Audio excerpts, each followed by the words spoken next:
Assalamualaikum warahmatullahi wabarakatuh. Nama saya Muhammad Aris Abiu dengan NIM 211210079. Saya di sini akan menjelaskan kembali mengenai topik tentang mari mengenal kembali Pancasila. Yang pertama adalah materi Pancasila sebagai paradigma kehidupan dalam masyarakat berbangsa dan bernegara. Secara singkat, Pancasila yang merupakan dasar negara bagi bangsa Indonesia mengakibatkan Pancasila juga sebagai paradigma dalam setiap pembangunan kehidupan Indonesia di kehidupan Indonesia itu sendiri.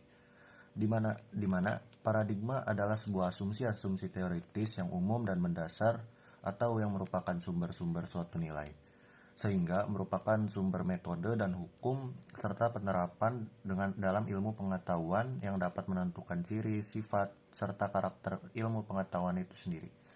Sehingga dengan Pancasila digunakan sebagai paradigma dalam pembangunan kehidupan bermasyarakat, berbangsa, dan bernegara diharapkan mampu meningkatkan harkat dan martabat warga negaranya. Pancasila sebagai paradigma pembangunan nasional sama juga dengan nilai-nilai yang ada pada Pancasila yang berdasarkan pada sila-sila Pancasila, sehingga penerapan Pancasila memang ditujukan untuk kepentingan kemanusiaan dan keadilan bagi seluruh rakyat Indonesia. Pancasila sebagai paradigma juga sangat berpengaruh di dalam bidang pembangunan.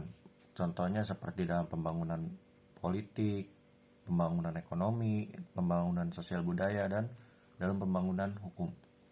Nah, materi yang kedua itu adalah Pancasila dalam konteks ketatanegaraan Republik Indonesia. Sebagai dasar negara, Pancasila juga merupakan suatu asas kerohanian dalam ilmu kenegaraan populer, disebut juga sebagai dasar filsafat negara. Dalam kedudukan ini, Pancasila merupakan sumber nilai dan sumber norma dalam setiap aspek penyelenggara negara, termasuk sebagai sumber tertib hukum di negara Republik Indonesia. Konsekuensinya, seluruh peraturan perundang-undangan serta penjabarannya senantiasa berdasarkan nilai-nilai yang terkandung dalam sila Pancasila. Dengan menggunakan sistem ketatanegaraan berdasarkan pada nilai-nilai yang berhubungan dengan Pancasila, dapat menjadikan karakter suatu bangsa memiliki moral yang sesuai dengan tercermin dalam sila-sila Pancasila. Negara Indonesia dan masyarakat Indonesia dengan ketatanegaraannya berdasarkan pada Pancasila akan membawa dampak positif bagi terbentuknya bangsa Indonesia. Nah, yang ketiga itu adalah dinamika pelaksanaan Undang-Undang Dasar 1945 sebelum reformasi. Jadi pada tanggal 27 Desember 1949 ini dibentuklah negara federal, yaitu negara kesatuan, yaitu Republik Indonesia Serikat yang berdasarkan pada RIS. Dalam negara RIS tersebut terdapat negara bagian Republik Indonesia yang beribu kota di Yogyakarta.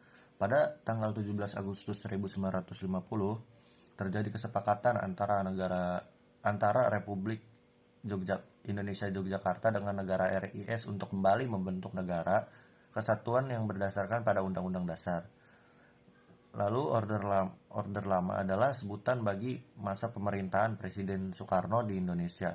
Masa order lama itu dimulai sejak keluarnya dekret Presiden 5 Juli 1959. Pada masa ini banyak terjadi penyimpangan, sistem pemerintahan dijalankan juga tidak sesuai Undang-Undang Dasar.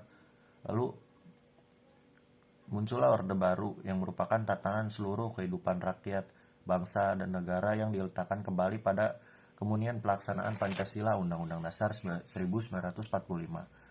Tekad Orde Baru ini ialah merupakan melaksanakan Pancasila dan Undang-Undang Dasar secara murni dan konsekuen.